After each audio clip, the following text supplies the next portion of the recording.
What's up, guys? Welcome to a new video. So yeah, I crashed my bike. I was doing a fourth gear stand-up wheelie, and I just, I normally do them in third gear. I have a lot of engine braking, and I'm very good with the rear brake. Unfortunately, fourth gear, I just kind of caught myself off guard. I haven't ridden in like a month, and go figure, this is when things go south. But the good thing is that I'm all in one piece. Heather's all in one piece. She did get the video and film, so we are going to be showing that video probably next weekend.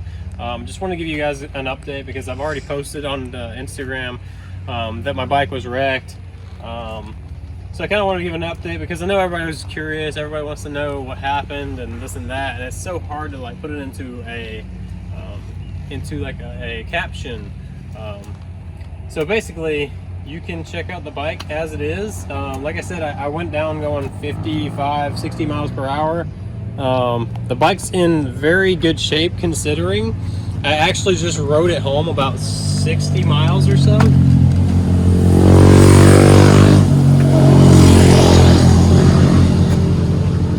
So yeah, I rode it home. The bike starts up, sounds great. It's not leaking anything. The only thing that did leak is it leaked a tiny bit of gas out of the gas tank when it probably flipped over. I haven't reviewed the footage just yet, but I know it was on video. Heather was like right beside me when it happened, which I hate knowing that. But obviously both of us are good. We're both safe. We're both fine. I was up and walking before she even turned around. Yeah, she's a little beat up. She's a little beat up, but honestly, really good condition considering. Yeah, the rear's pretty much toast.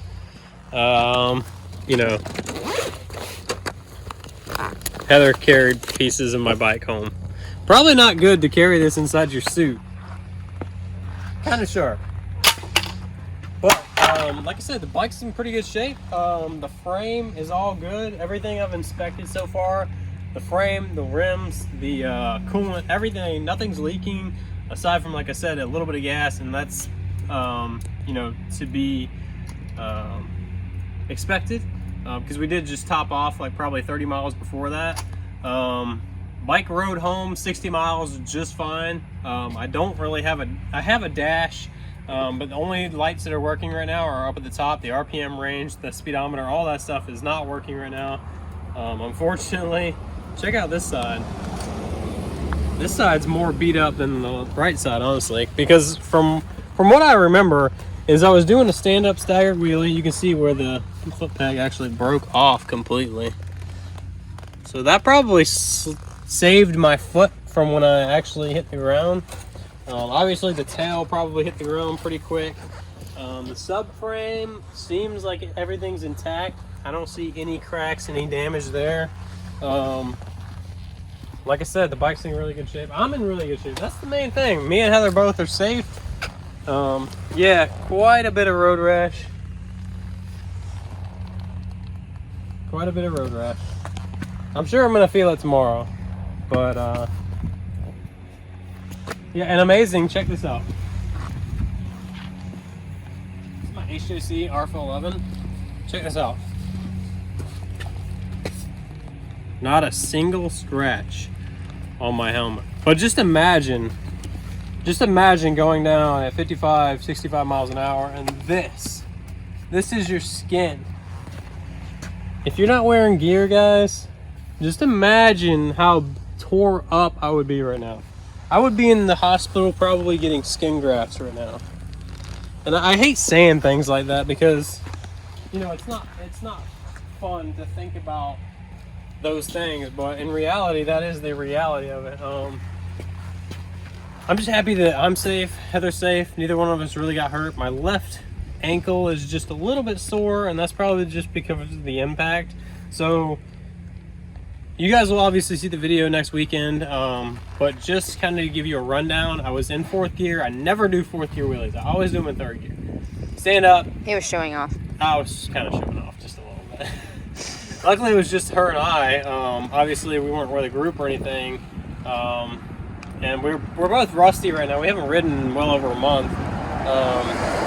It's just one of those freak accidents. Like, there was no real way for me to save it. I was in 4th gear, I got it up, and I was coasting probably 60 miles an hour, just coasting, and it was almost like as I went back a little too far, I went to go tap the rear brake, and when I tapped the rear brake, it like shook like this, and then all of a sudden I was on the ground. It just, after that it was over.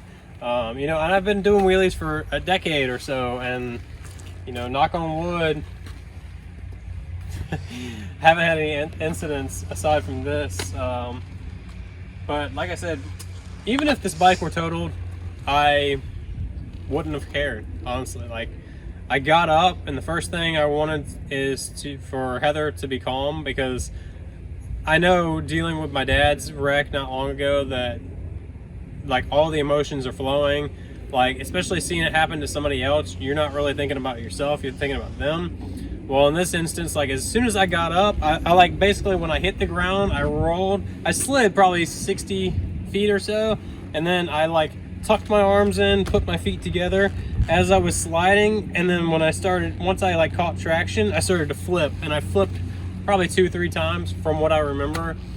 I flipped, and I don't even remember like standing back up. I almost feel like I flipped and like kind of rolled and ended up like on my feet, which is, I know it sounds kind of far-fetched, but in my mind, that's all I remember. Helps when you're in good shape. Yeah, that's true. I'm fast reflexes. Yeah. So yeah, it definitely was scary. Like I said, when I got up, instantly, Heather had turned around. I was already on my feet. I was walking towards the bike, and we were on our Cenas talking to each other when it all happened, because I remember her, like in my head, I remember her screaming as I was wrecking. You know, it didn't help. Sorry? No, I know.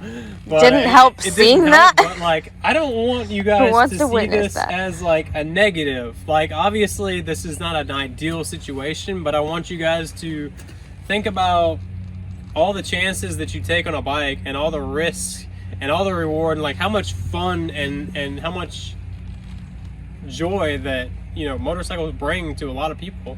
And it's just part of the risk, and it's inevitable, whether it was a wheelie, loop, or a low side or high side at a track. You know, ideal situations, I wasn't doing a wheelie on a main highway with a lot of people around. There was honestly nobody around. I think 2 cars passed us afterwards within like a 20-minute span. There was nobody around. We were out in the middle of nowhere, and that's really like the only way I do my wheelies. Like, I don't like doing wheelies in public. I don't like showing off. It's one thing when I'm just with like a group of friends, and you know, oh, it's cool, you know, I can do wheelies and stuff. It's fun.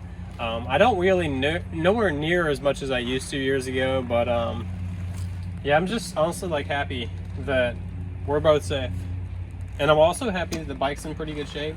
Like I said, this bike has been slowly becoming a track bike, and I think what I'm probably going to end up doing is I say this now, but I might change my mind, but I'm thinking about doing possible more track-oriented fairings, and then turning this bike more into a street or a track bike. Obviously, I don't think I can ever stop riding street completely. Obviously, I still have my KLX 300 Supermoto, but yeah, I love this bike so much. Like, I'm not willing to say this is the end of her, because it's just been a great bike. I mean, I got 32,000 miles on this baby, and I've put every single mile on myself. I bought it brand new in 2016, and it's just been a great bike. I hate seeing it so beat up, you know, because I do love the bike. It's a beautiful bike, and maybe I'll restore it just like it was. I don't know yet. That's to be determined, but like I said, we rode home 60 miles. You know, we chilled on the side of the road for probably well over a half an hour, because I wanted to make sure, you know, the adrenaline had went down a little bit. We were both calm. We were both like in good spirits. We got all of the video to show you guys and share it with you. Yeah, I don't think I was filming, but I know for sure you were filming. Yep. So the wreck is definitely on film, so we'll be showing that soon. But I wanted to give you guys an update first, because I don't want to just show that footage and people not understand the whole story. My rear set on this side is a little bent, but it's all good. Like I said, the my rear brake is still usable, but it's definitely kinked in. When I bend it back, it may snap off. But the bike's in good shape considering. It held up really well. The frame sliders did an amazing job. They took, I'd say, 99% of the road rash. The engine cases saved a lot, obviously. I have not checked underneath, but as far as I can tell, it's not leaking oil or anything like that. She's been a great bike. I've had a lot of great memories on this bike. So yeah, just wanted to give you guys an update and tell you what's going on. And like I said, I'm honestly, like, mood wise right now, I'm happy. Like I'm ecstatic that I'm up, I'm walking around, I'm good to go. Heather did not get hit, obviously. She was able to avoid me. It's just one of those things, like, it could have been so much worse. Like, Heather did not hit you. Huh? Heather did not hit you. Heather did not hit me. I didn't get run over by another Gixxer. Yeah, it's just, you know, thinking back on it, like, I don't want to say that it's stupid, because, like, this is what brings me joy, and that's the reality of it. Like, I enjoy this, and a month from now, I might be out doing the same exact thing. I don't know. I don't want to say that, because Heather probably doesn't want to hear that right now. No, I don't. And I would like to mention the fact that this is the first time we've had these bikes out since we came back from the Dragon. So. And at the Dragon, obviously, most of you know that my father wrecked. His accident was about a third of the speed that I was going, and probably 100 times worse. And that's the thing, is like, just because you get on the highway and you go, you know, 60 miles an hour in a straight line with all the traffic, you flow, you're not doing anything crazy, or you're riding the beach, you're going 35, 40 miles an hour, you never know. Like, you could wreck at 30 miles an hour and get hurt like my father did, or me. I think, just to cut you off, because it's starting to sound like we're just, you know, telling them all of the risks. The key is that you wear your gear and you have the right protection. Absolutely. Because the inevitable happens at some point or another. He's been wheeling for a long time. I'm really glad that we now wear suits when we're on these bikes, because it would have been a lot worse if it was 3 years ago and he was in jeans and a mesh jacket. I mean, it would have helped, but he'd definitely be dealing with some road rash right now. So, and just like your dad's suit saved him, it's like, they're not the most comfortable to wear all the time. They're not cheap, but they're worth the investment. Very much so. No, but just imagine, like, if this, if all of this were my skin, I wouldn't be standing here right now. I would be at the hospital, most likely, getting gravel scraped out of my skin and possible skin grafts, depending on how deep they were. You know, I haven't been down, knock on wood, in about 8 years. My last crash was the low side, and it was very low speed. And I tweaked my ankle. I was wearing boots, obviously, riding boots. I was wearing a helmet. I was wearing mesh gear at the time. Like I said, I was going like 35 miles an hour. My dad was with me when that happened, and you know, different circumstances, but it's been quite a while. I just don't want to discourage you guys from doing what you love and what you enjoy. Just prepare and be wearing your gear. Stay safe out there, guys. So, all right, so you'll see the crash footage here soon. Don't beat me up too much in the comments. So, all right, guys, thanks for watching. No, you guys give it to him. You let him know. That's what he gets. That's what he gets? That is so messed up. I'm sorry, but I mean, you're taking the fucking chances when you're sitting there doing fourth gear wheelies. That's true. And you're getting that close to 12 o'clock. Well, and like I said, I'm not one of those guys that are gonna wreck and be mad. Like, I'm not mad at all. Like, it sucks. You know, I'm gonna have to spend some money to get her back to where she was, but I'm not mad at all. I've been doing this for so long that if it would have happened 5 years ago, I wouldn't have been mad. It's just one of those things that, like, you know, you do things and they have a risk, and I get to be a little bit mad. You can be mad. You can spank me when we're done. I'm just kidding. But on a real note, Thanks for watching, guys. Peace, ride safe, and we'll see you soon.